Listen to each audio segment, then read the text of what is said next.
Joe Biden in the past has talked about being a bridge to the next generation. And what we see here is not so much a bridge, but somebody who is embracing the next generation, who has said, I'm going to be transformational by choosing a black woman as my vice president. And by the way, in doing this, the Democratic Party is sort of saying, okay, well, and Biden is saying, you know, you're the next likely nominee, no matter when it comes, because you've served as vice president should they win.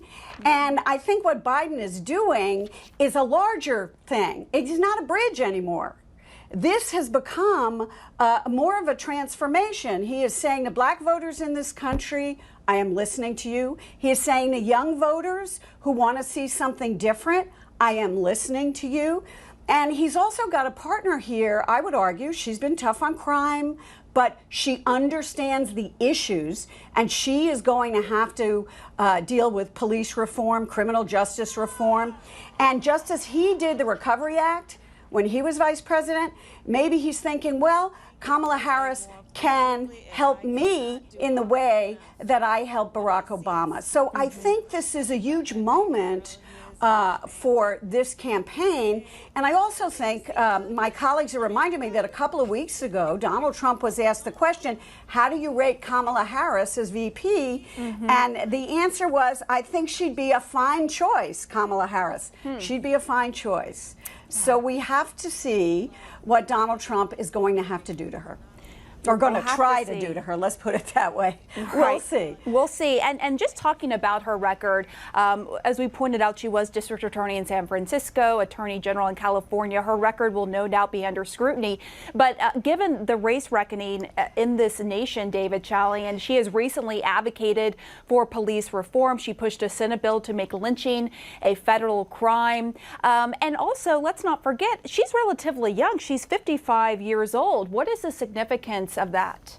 Well, the man she's running with on the ticket is significantly older than that. I think that's the significance of it, Pam, is that he's going to be 78 years old this fall. And obviously that added sort of to the weight of this pick. Is he going to, as he has called himself, a transitional figure in this moment in time? And will this pick be part of that vision? Well, with somebody who is in her mid-50s, it does seem a bit of torch passing going on here, at least bringing along the next generation of leadership with him. There's no doubt about that. To your point about her record, and as Jeff Zeleny was talking, and Gloria was just mentioning the criminal justice piece of this, this is also one of the reasons that Joe Biden selected Kamala Harris. The vetting of that record, which no doubt is going to happen all over again. It's a whole new context when you are now on the national ticket. But this was litigated throughout her entire presidential campaign. So she didn't run a successful presidential campaign for the Democratic nomination and bowed out last December before the voting even began. But all of these issues about her votes, her past, her record on criminal justice and other areas, this is something she's had a year plus worth of practice answering. And I think with some folks on the list who did not have that kind of national spotlight exposure, this ended up being on the plus column for Kamala Harris. All right, I want to go back to Arlette Saenz there in Delaware to talk about when we can expect to see Biden and his new running mate, Kamala Harris, together. Yeah, Pamela, we're learning that Joe Biden and Kamala Harris will be holding an event here in Wilmington, Delaware to deliver remarks tomorrow. So that will be the first time that they are in front of reporters as the Democratic ticket. And, you know, looking back at March, the last campaign rally that Biden actually held before coronavirus brought everything to a standstill was a campaign rally with Kamala Harris in Detroit. Gretchen Whitmer, the Michigan governor, and also Cory Booker were also on stage with him there as he held their hands and talked about how he is sees himself as the bridge to the next generation. That is something that he has clearly seen with Kamala Harris in this pick today. And as was spoken about before, Kamala Harris had a close relationship with Biden's deceased son, Beau Biden. They served together as attorney general. So in many ways, this is also an emotional pick for Biden as someone who was close with his own son, who had a promising political career of of his own, someone close with him will now be serving with him on the Democratic ticket. And one thing that Biden has really been looking for in this search process is someone who he could build a relationship and a partnership with. He wants to replicate what he had with President Obama in those 8 years. And so he is seeing in Kamala Harris, Senator Harris, the potential for that possible relationship to grow as governing partners if they make it to the White House. And he's clearly been able to overlook that debate when she rebuked him for his record working with segregationist senators and so forth. Arlette, thank you so much for bringing us the latest there from Delaware. I want to go now to Jessica Dean. She is right outside of Harris's home. Jessica, tell us what the reaction there is.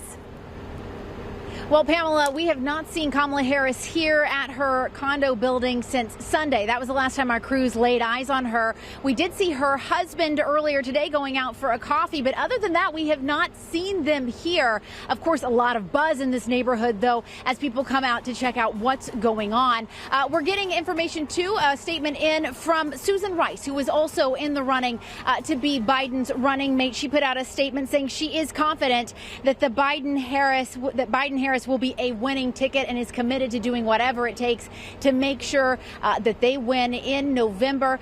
Back here in Washington, D.C., we're also seeing tweets from Harris's husband and Jill Biden. Of course, the political spouses going back and forth. Jill Biden asking, "Are you ready?" Her husband saying, "Let's do this."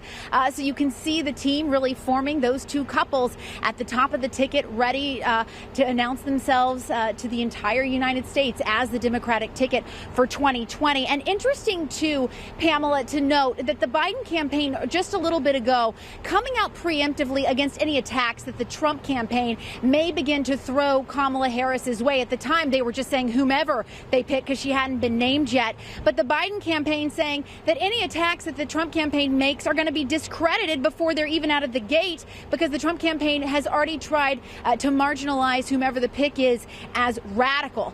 So really taking that first step to go on the attack on behalf of the VP. And interesting, I spoke with the campaign aide yesterday who confirmed that the campaign has been talking with women's groups that are responsible for getting women elected to talk about the specific line of attacks that a female candidate might face that a male candidate might not face, and that the whole point was for them to really familiarize themselves with that, prepare for anything that President Trump and his campaign might throw their way. But here at Harris's residence, again, we have not seen her, but we are certainly keeping our eyes peeled. Pam. Okay, thanks so much, Jessica Dean. I know you'll keep us posted from there. I want to go back to Dana Bash and just underscore, Dana, again, this historic moment, this remarkable moment, Joe Biden picking a female who is black and Asian, who is relatively young, 55 years old, as his running mate. This is a critical pick for him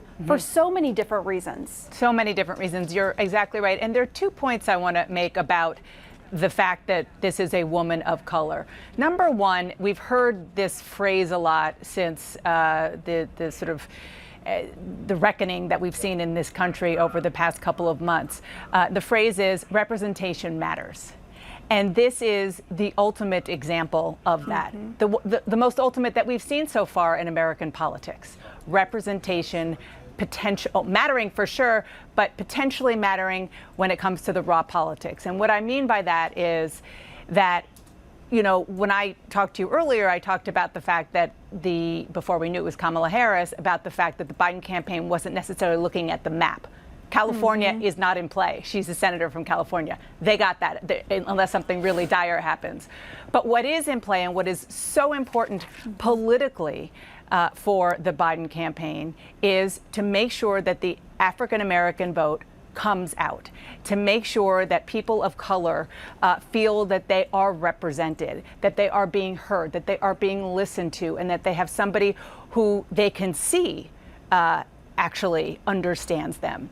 And that's no small thing. And in seeing some of the open letters that we've seen published from African-American men, from African-American women, that has been, you know, the thrust of it, not just about representation, but also to remember who brung you to the dance, as people like to say. And it is African-Americans for Joe Biden when it comes to the primary. And that is a huge, huge thing. Not to mention the fact that we already knew it was going to be a woman, but the fact that Kamala Harris is somebody who they believe can play well in the suburbs, which are also going to be big battlegrounds in these key swing states, that's important as well. But representation mattering is really, really key in looking at this pick, Kamala Harris.